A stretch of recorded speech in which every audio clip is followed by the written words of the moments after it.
درس 17 قسمت سوم. به نام خدا، شعله صدری هستم. با ادامه درس 17 در خدمتتونم. دوستان، ما قبلا راجع به افعال مدال صحبت کرده بودیم. میدونین که افعال مدال چه افعالی هستند؟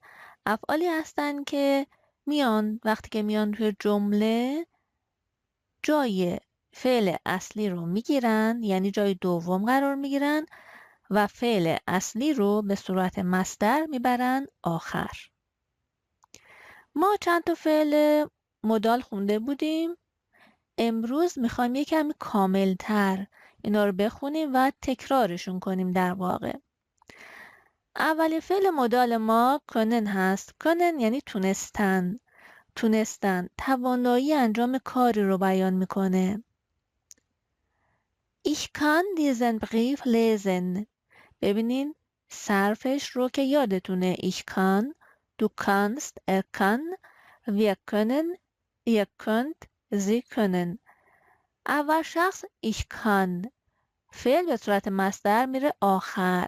Ich kann diesen Brief lesen.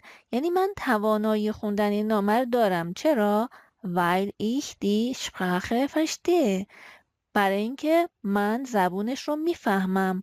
مثلا به یه زبونی نوشته که شما اون زبون رو بلدین، پس توانایی خوندنش رو دارین.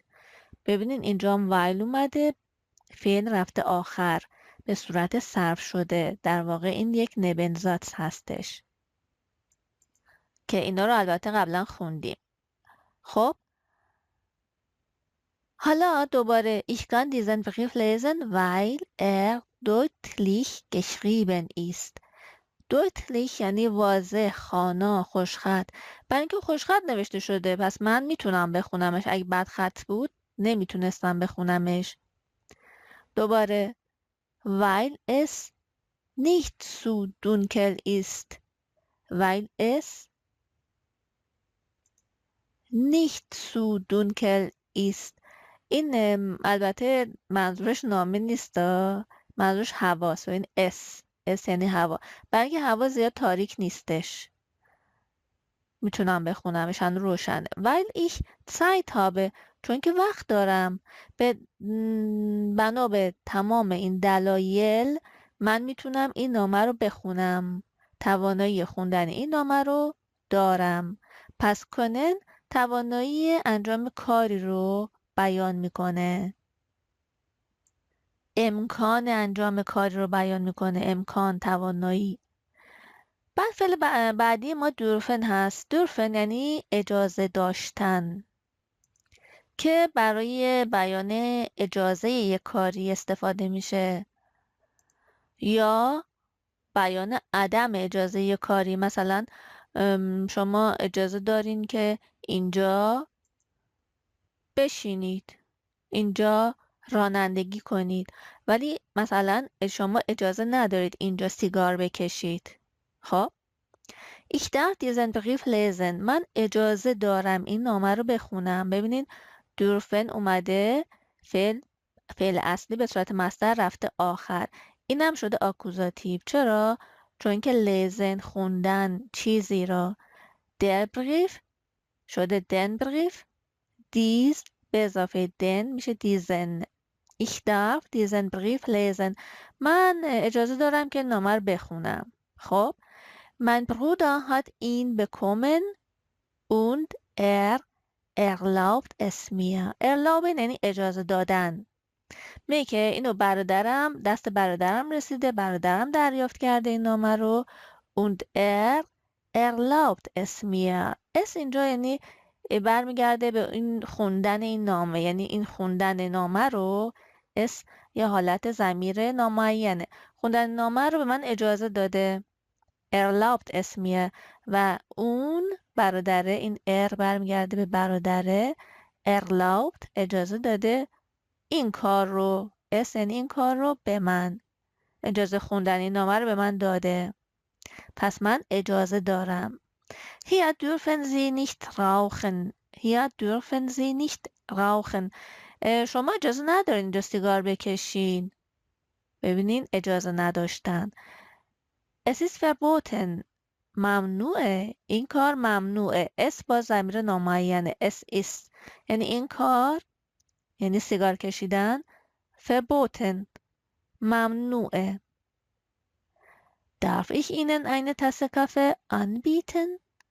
anbieten یعنی تعارف کردن.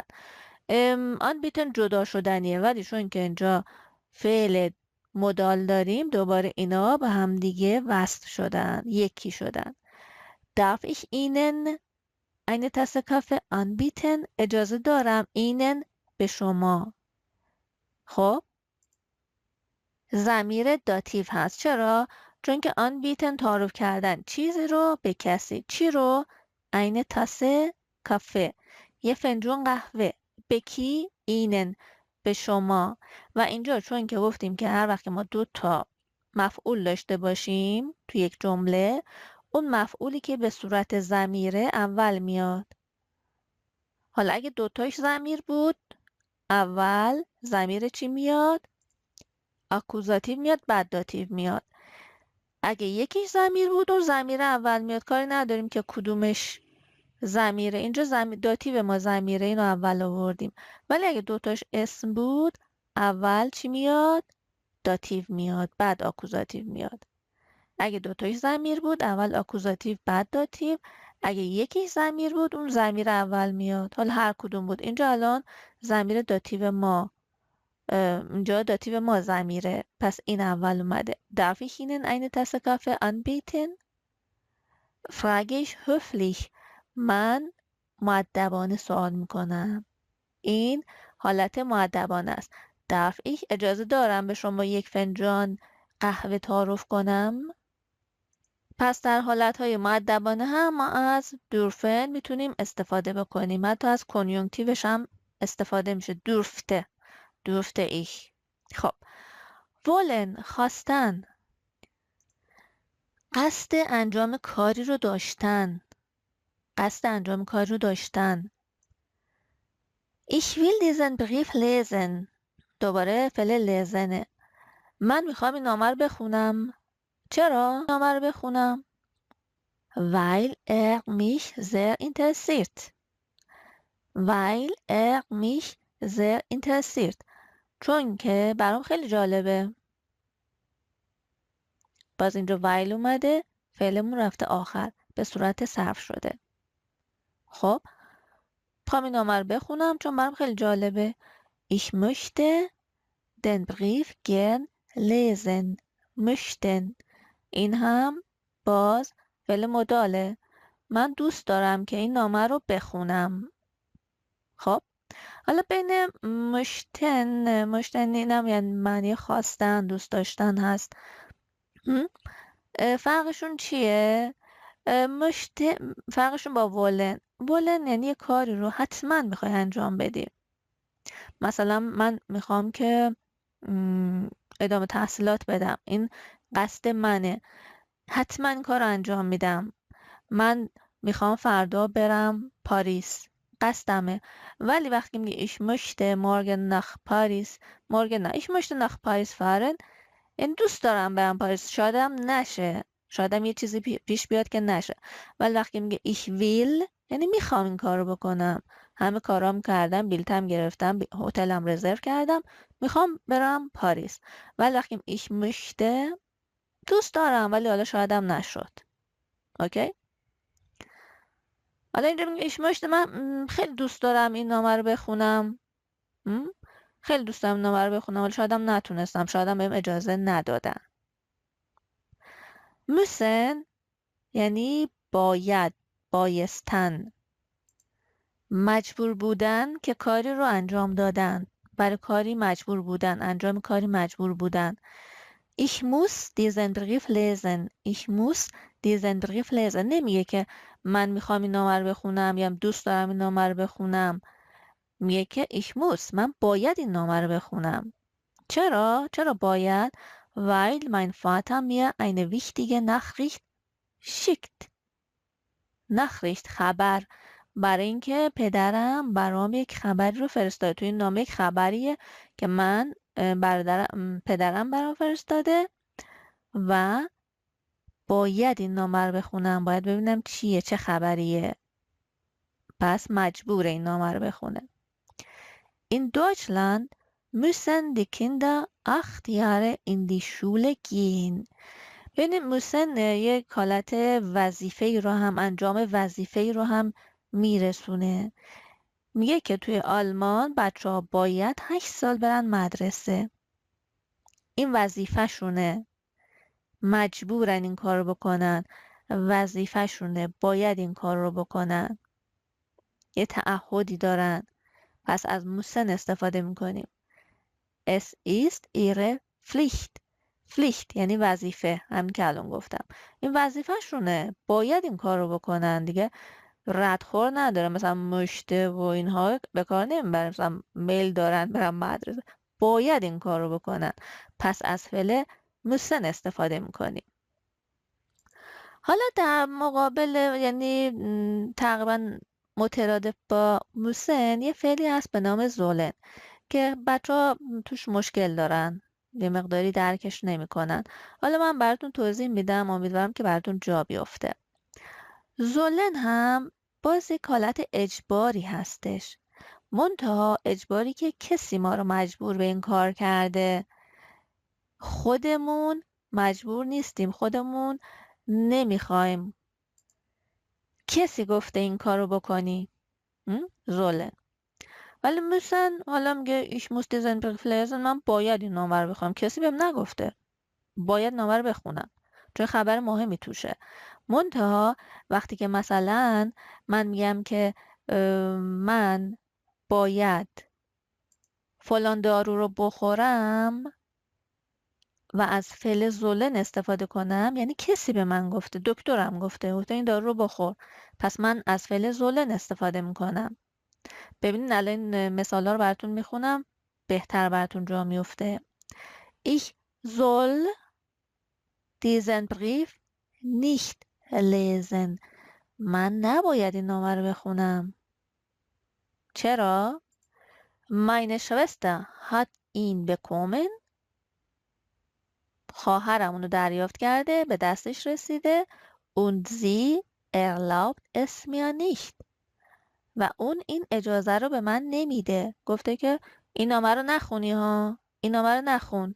حالا یه نفر به من میگه که نامه رو بخون، بیا نامه رو بخون ببینیم چی توش نوشته.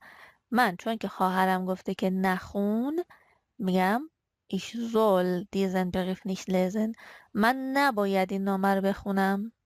متوجه شدین؟ چون خواهرم گفته نخون. Ich soll nicht mehr rauchen. Ich soll nicht mehr rauchen. من ببینید nicht mehr یعنی دیگه نه، دیگه نه، یعنی کاری که تا حالا انجام میدادین ولی از حالا به بعد نباید انجام بدین. nicht mehr. تا حالا سیگار میکشیده، دیگه حالا از این بعد نباید بکشه. Ich soll nicht mehr rauchen. من دیگه نباید سیگار بکشم. چرا از زولن استفاده کرده؟ چون که دکتر بهش گفته. Der Arzt hat es gesagt. دکتر گفته weil das Rauchen، دکتر گفته weil das Rauchen meiner Gesundheit schadet.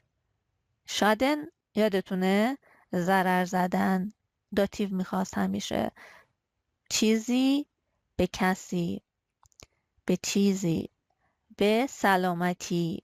خب میگه که برای اینکه این سیگار کشیدن، دود کردن به سلامتی صدمه میزنه، ضرر میزنه. اینو دکتر گفته، پس ich soll nicht mehr rauchen. البته دکتر و بنده خدا همیشه خیلی چیزا رو میگن و ما رعایت نمی‌کنیم متاسفانه. به خصوص در مورد سیگار کشیدن خیلی توصیه میکنن که متاسفانه خیلی ها هم انجام نمیدن. خب Die Kuh soll sehr gut sein. Die Leute sagen es. یکی دیگه از معانی زولن که ما استفاده میکنیم وقتی که یکی یه چیزی رو گفته، خب مثلا میگن که فلان دارو برای فلان بیماری خوبه. من نمیدونم، مطمئن نیستم. میگم که وقتی میخوام بگم که من مطمئن نیستم، مثلا مردم اینو میگن، از فعل زولن استفاده میکنم. باید خوب باشه، باید خوب باشه. حالا غلط و درستشو من نمیدونم، باید خوب باشه. ببینید دیلویت زاگن اس میگه die Kur soll sehr gut sein. کور یعنی سفر به جاهای خوش آب و هوا، آب گرم برای درمان. soll sehr gut sein باید خیلی خوب باشه. die Leute sagen es مردم اینو میگن. من خودم نرفتم ولی مردم میگن. viele glauben es خیلی به این معتقدن. خیلی به این معتقدن. Ich habe es gehört oder gelesen من خوندم یا شنیدم. خب اینا رو خوندم، یه جای خوندم، حالا اینو دارم میگم. aber ich weiß es nicht sicher اما مطمئن نیستم. پس وقتی که ما میخوایم از قول مردم یه چیز رو بگیم یا از قول روزنامه بگیم یا مثلا حالا یه چیزی که شنیدیم ولی مطمئن نیستیم، از زولن استفاده میکنیم. خب از زولن استفاده میکنیم.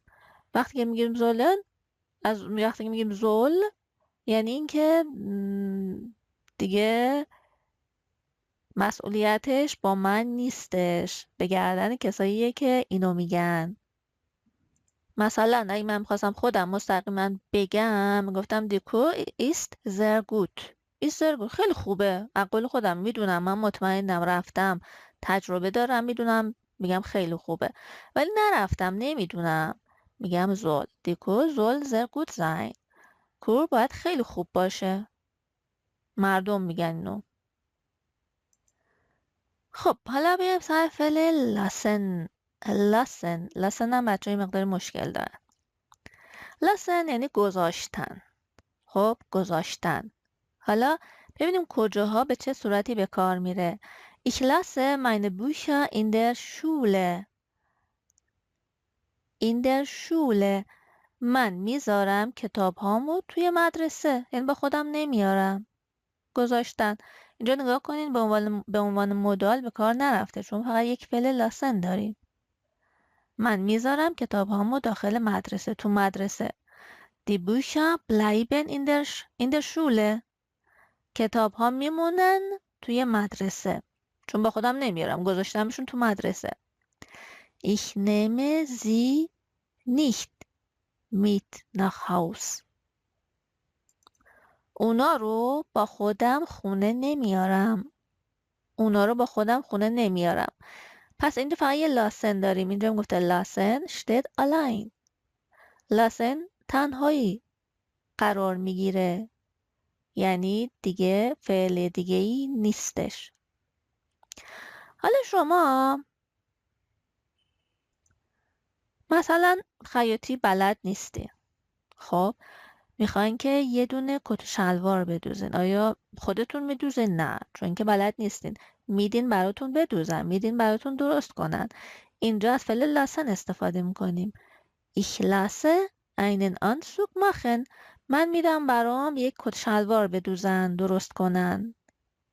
پس لاسن اینجا هم استفاده میشه. ببینید میگه ich mache ihn nicht selbst. من خودم، selbst یعنی خودم، اون رو انجام نمیدم، اون رو درست نمی کنم. این برمیگرده به آنسوگ.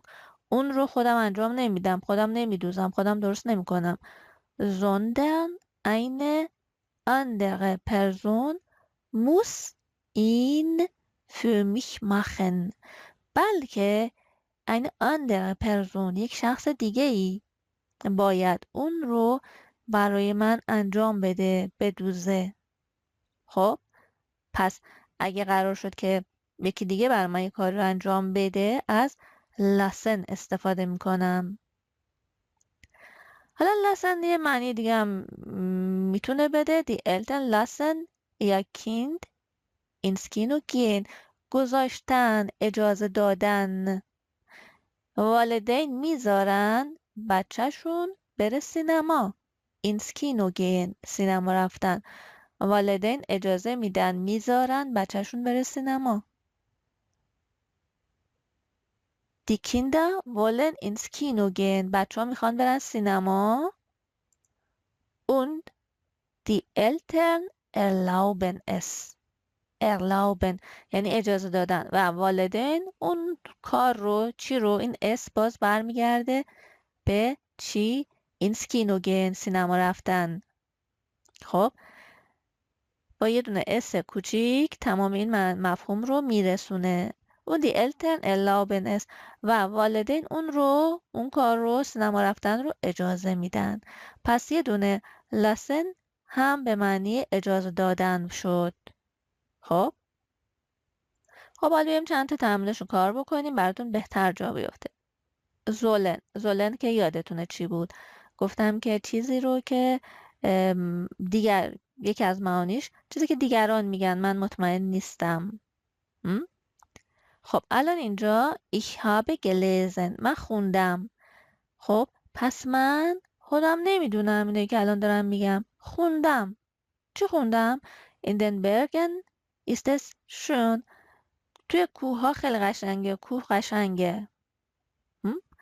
In den Bergen soll es schön sein. کوه باید قشنگ باشه. تو کوه ها باید قشنگ باشه.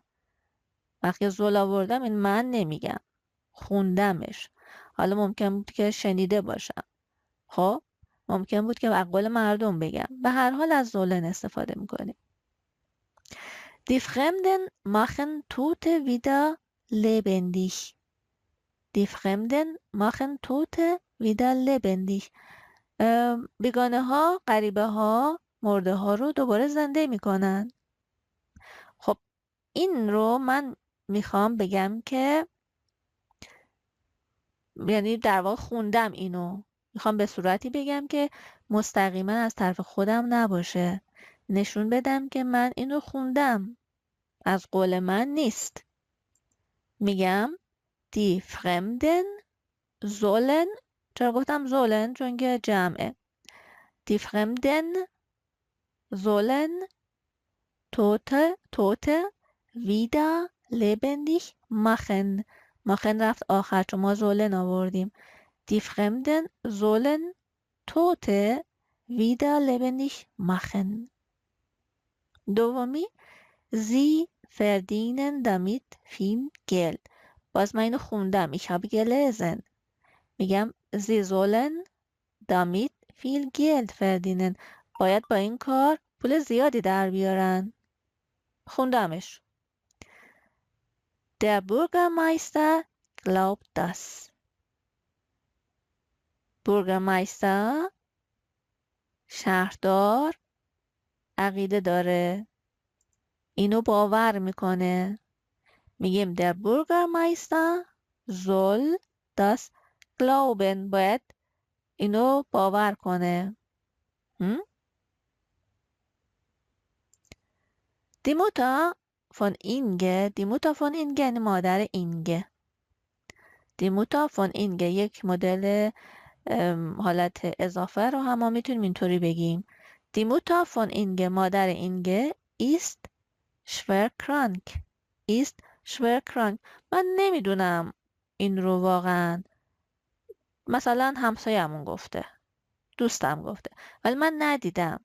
پس میگم die Mutter von Inge soll schwer krank sein. باید خیلی بیمار باشه. Inge ist noch in Frankfurt. Inge ist noch in Frankfurt. Inge هنوز توی فرانکفورته. من نمیدونم. مثلا دوستم بهم گفته اینگه هنوز توی فرانکفورته. من نمیدونم. پس میگم Inge soll noch in Frankfurt sein. Inge soll noch in Frankfurt sein.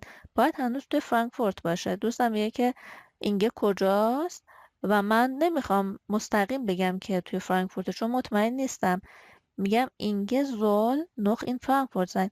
باید تو فرانکفورت باشه. حالا یکی به من گفته. خب Das Hafenbecken von Hamburg ist 16 Kilometer lang. Das Hafenbecken von Hamburg ist 16 کیلومتر lang. خب اینو من نمیدونم واقعا هست نیست، یه جای خوندم. خب یه جای اینو خوندم که حوضچه های بارانداز هامبورگ 16 کیلومتره، طولش 16 کیلومتره. پس نمیام مستقیم به اینو بگم، میگم Das Hafenbecken von Hamburg soll 16 کیلومتر lang sein. خب پس من اینو خوندم، مستقیم از قول خودم نمیگم. تمرین بعدی من الان براتون حل نمی کنم، فقط توضیح میدم، میخوام که خودتون یه نگاه بکنین ببینیم میتونین انجام بدین یا نه. Der Arzt sagt، دکتر میگه machen Sie eine Kur. machen Sie eine Kur. یک سفری به جای خوش آب و هوا برین برای درمان. خب یه آب گرمی برین. حالا این رو دکتر مستقیما میگه یک حالت چیه؟ یه حالت ایمپراتیو هست، امری هستش. خب حالا من در واقع مستقیمه، من میخوام که غیر مستقیم جمله رو بیان بکنم، به یکی بگمش. مثلا میرم خونه، دوستم پرسه خب دکتر چی گفت؟ Was sagt er؟ اون چی میگه؟ من میگم که ich soll eine Kur machen. Ich soll eine Kur machen. من باید برم یه کور برم. خب چرا میگم که زول؟ چون که دکتر گفته، از قول دکتر دارم میگم. مثلا نمیگم ich muss، نمیگم من باید که این برم یه کور. خب من مجبور نیستم، دکتر بهم گفته این کارو بکن، دارم از قول دکتر میگم، حالا شایدم برم شایدم نرم. خب پس میگم ich soll، یا نمیگم ich will ich möchte، من میخوام برم، میگم ich soll، دکتر گفته که من برم یه کور. خب این جملات دیگر رو هم لطفاً بخونین و انجام بدین. با زولن بنویسین، بذار زولن براتون خوب جا بیفته، چون میدونم که با زولن مشکل دارین و خیلی هاتون هنوز براتون این فعل جان نیفتاده. حتما انجام بدین، بذارین یه خورده روش فکر کنین که دفعه بعد که من این رو انجام میدم براتون بهتر جا بیفته.